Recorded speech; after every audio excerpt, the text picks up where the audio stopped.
विद्यार्थी मित्रांनो, सह्याद्री ट्युटोरियल्स मध्ये तुमचं स्वागत आहे. तुम्ही 11th स्टँडर्ड मधली मुलं आहात ना? व्हिडिओ अतिशय महत्वाचा आहे तुमच्यासाठी. आता जनरली होतं काय हे अगोदर डिस्कस करूया. मी सांगतो.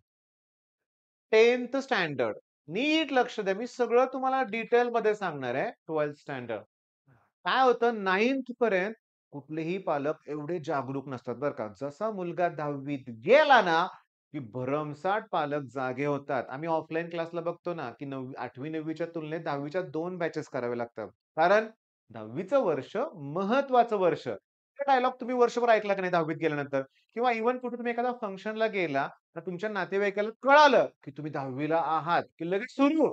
हे बघ महत्त्वाचं वर्ष आहे. चांगला अभ्यास कर. बोर्ड आहे 10वीला. विनाकारण टेन्शन. तरी देखील 10वी सोपी असते. मग 10वीचा जेव्हा रिझल्ट लागतो तो दिवस आठवा. जबरदस्त सेलिब्रेशन. 90, 92, 95% मार्क. पेढे वाटतायत, सगळे आनंदी आहेत. त्यानंतर काय होतं, की जेव्हा 11th स्टँडर्डला तुम्ही जाता ना, चूक कुठे होते माहितीये का? की 10वीत जे पालक जागरूक असतात ना, तेच थोडे रिलॅक्स होतात. ते काय म्हणतात, "दहावीत खूप केलाय मुलांना अभ्यास. करतोय तो अभ्यास, करतोय." आणि त्यांना काय वाटतं, की लाखो रुपये भरून एखादी अकॅडमी लावली, की घेतील ते, घेतील. पण ॲक्चुअली ना आतून सुरुवात होते. मुलं 11th स्टँडर्डमध्ये अक्षरशः काहीही करत नाहीत. काहीही करत नाहीत. फर्स्ट सेमेस्टरमध्येच बऱ्याच मुलांना कळून चुकलंय, की आपल्याला अवघड जातंय. तरी मग बोलायची हिम्मत होत नाही. लाखो रुपये फी भरलेला कसं सांगायचं?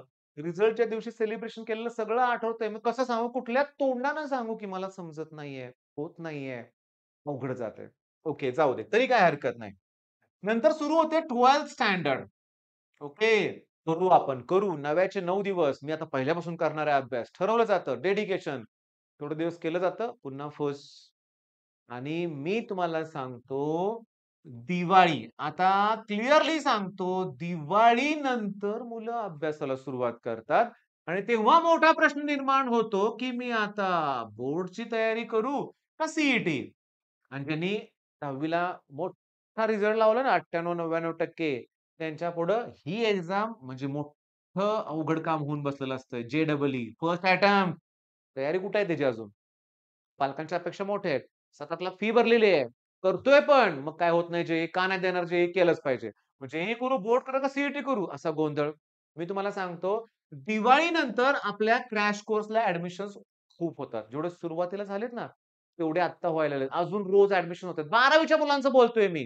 पण तुम्हाला मी काय सांगतोय, आपण असं करायचंय? म्हणजे तुम्हाला सांगतो नेक्स्ट इयर नोव्हेंबरला सुरू करायची. अरे नाही. माझा प्लॅन तुम्हाला मी सांगतो लक्ष द्या. व्हिजन बॅच आपण लॉन्च केलेली आहे की नाही? नोव्हेंबरमध्येच लॉन्च केलेली आहे. नोव्हेंबर आणि मी तुम्हाला सांगतो नोव्हेंबर, डिसेंबर, जानेवारी, फेब्रुवारी, मार्च, एप्रिल आणि मे मधले 2 आठवडे. नोव्हेंबर मधला 2 आठवडे म्हणूया आपण आणि 1, 2, 3, 4, 5 20 आठवडे. म्हणजे माझ्याकडे आहेतच 24 आठवडे. ह्याच्यात मला 24 टॉपिक संपवायचे आहेत. मग आम्ही कसं घेतोय? मस्त चाललाय अभ्यास एकदम. मी तुम्हाला सांगतो gravitation finish. Some basic concept of chemistry या फ्रायडेला जे लेक्चर आहे ना, त्यात मी 20 पेक्षा जास्त एम-सी-क्यूज, पी-वाय-क्यूज, न्यूमेरिकल्स घेतलेत. दुसरा पार्ट आजच अपलोड केलाय बुधवारी. आपण सोमवार, बुधवार, शुक्रवार 3च दिवस लेक्चर देतोय. त्या 3 दिवसात एक टॉपिक आपण फिनिश करतोय. त्याच्यावरती टेस्ट घेतोय. ते पण एम-सी-क्यूज, ते पण परीक्षेत आलेले प्रश्न. मग आपण जे लेव्हलचे प्रश्न घेतोय. तुम्ही जर व्हिडिओ बघितले, फ्री कंटेंट आहे. बघा ना ॲप्लिकेशनवरती पहिले नोव्हेंबर एंड पर्यंत फ्रीच कंटेंट आहे तुम्हाला. बघून घ्या. तुम्हाला ते व्हिडिओ आवडणार आहेत. तुम्हाला समजणार आहे माझं शिकवणं वेगळं आहे. रिझन मी स्वतः 11वी सगळ्या विषयात फेल झालो. तर मला माहिती आहे, की 0 लेव्हल पासून घेतलं पाहिजे. मग मी तुमचं 0 लेव्हल पासून घेतोय. नेक्स्ट वीकमध्ये ट्रिग्नोमेट्री स्टार्ट होणार आहे. त्याला मात्र 2 आठवडे मला लागणार आहेत बरं का. मग तुम्ही म्हणाल चुकलं की तुमचं गणित. नाही. रेडॉक्स रिएक्शन सारखे काही टॉपिक आहेत, की ते 2 लेक्चरमध्येच फिनिश होणार आहेत. भरपूर ग्रुप 1 टू एलिमेंट एक लेक्चर बाद झालं त्यासाठी लक्षात घ्या. 1 शॉर्ट लेक्चर्स आहेत ते लक्षात घ्या. मग ते मॅनेज होतंय बरोबर बरं का. मग मुद्दा असा आहे, मुद्दा महत्वाचा काय आहे, की मग एप्रिल-मे पर्यंत नेक्स्ट इयरच्या एप्रिल-मे पर्यंत माझा 11thचा पोर्शन फिनिश होणार. जो कोणीही करत नाही. फार थोडी मुलं करतात. जी मला जॉइन झालेली आहेत ती मुलं तर आहेतच, करणारच. माझ्याकडे जॉइन झालं तरच होणार असं कुठे आहे? करणारी मुलं आहेत, पण कमी आहेत. मग आपण रेसमध्ये एकदम पुढे जाणार आहे हे लक्षात घ्या. तुम्ही 11th स्टँडर्ड मधली मुलं आहेत ना, तुम्हाला व्हिजन बॅच घ्यायचीच आहे लक्षात घ्या. ओके. आणि मे नंतर मेच्या एंडमध्ये किंवा ॲक्चुअली जूनमध्ये करूया आपण. जूनच्या पहिल्या आठवड्यात जर आपण 12th स्टँडर्ड लॉन्च केलं, तर सांगतो दिवाळीपर्यंत फिनिश होणार का? कारण यावर्षी मी जूनमध्ये बॅच लॉन्च केली होती ना, तर 31 डिसेंबरपर्यंत 11+12 अगदी व्यवस्थित आम्ही फिनिश केलंय. म्हणजे होणार आहे 31 डिसेंबरपर्यंत. मी पण नेहमी बोलतोय 5-10 दिवस इकडं-तिकडं नवीन जरा पोर्शन ॲड केलं त्यामुळं. पण मला काय म्हणायचंय 11+12 पण हे 24 टॉपिक जर आपण अगोदरच केले, तर नेक्स्ट इयरला किती भारी होणार आहे ना. तर ज्यांनी व्हिजन बॅच घेतली ना, त्यांना ते बेस्ट होणार आहे. आणि सगळ्यात महत्त्वाचं सांगू का व्हिजन बॅचमध्ये सगळ्यात महत्त्वाचं सी-ई-टी 2026 होईपर्यंत तुम्हाला वन टाईमच फी पेड करायची आहे आणि ती पण 30 नोव्हेंबरपर्यंत. आत्ताच्या 30 नोव्हेंबरपर्यंत भरले, तर फक्त 3,000 आहे. मग या 3,000 मध्ये मी किती घेतोय? 16-17 महिने घेतोय मी क्लासला. 18 दीड वर्ष मी क्लास घेणार आहे लक्षात घ्या. दीड वर्ष एवढ्याच फीमध्ये. पण 1 डिसेंबरला कोर्स तुम्ही घ्यायला गेला, तर कोर्सची फी वाढलेली असणार आहे. तिथं मी काहीही कमी करू शकणार नाही. थोडी नाही 50% वाढते फी लक्षात घ्या. ओके. बरं याच्यात कसं आहे माहिती का? लाईव्ह लेक्चर नको. अरे, लाईव्ह लेक्चरमध्ये मुलं त्रास देतात. शिक्षक खूप चांगला शिकवत असतो. चुकीचे कॉमेंट केले जातात. शिक्षकाला राग येईल असे कॉमेंट केले जातात. तुम्ही बघता ना YouTubeवर पण. पण मेन पॉइंट काय आहे? आपले रेकॉर्डेड लेक्चर्स असतात. मग डाउट नंबर दिलाय ना तुम्हाला. त्याच्यावर तुम्ही डाउट्स विचारू शकताय. सगळं छान चाललंय. रिझल्ट इम्पोर्टंट आहे.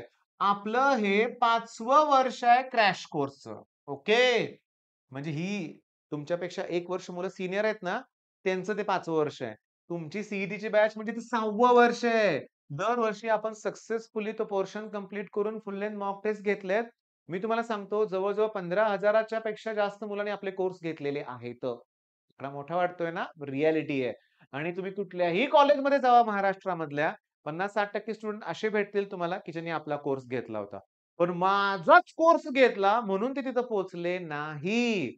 मी तर माझ्या स्वतःचा मुलगा जेव्हा 12वी ला होता ना, तेव्हा आम्ही इम्पल्स बॅचचा कोर्स घेतला होता. आता अवेलेबल नाहीयेत. निशांत पटवर्धन, अलगेश पत्रिके सर. पुण्यातला सगळ्यात बेस्ट क्लास आहे तो. मला आवडणारा क्लास बरं का लक्षात घ्या. सगळ्यात बेस्ट म्हणणं चुकीचं आहे. वन ऑफ द बेस्ट आहे म्हणूया आपण, हे की नाही? कारण बाकीचे पण बेस्ट आहेतच. पण निशांत सरांचा कोर्स माझ्याच मुलानं घेतला होता. म्हणजे मी म्हणत नाही, की माझाच कोर्स घेतला तर तुम्हाला यश मिळेल, नाहीतर नाही मिळणार असं नाहीये. पण ऑनलाईन गाईडन्स घ्या. घ्या. ऑफलाईनपेक्षा बेस्ट कंटेंट ऑनलाईन मिळतोय. नो डाउट मिळतोय. रिझन सांगू का?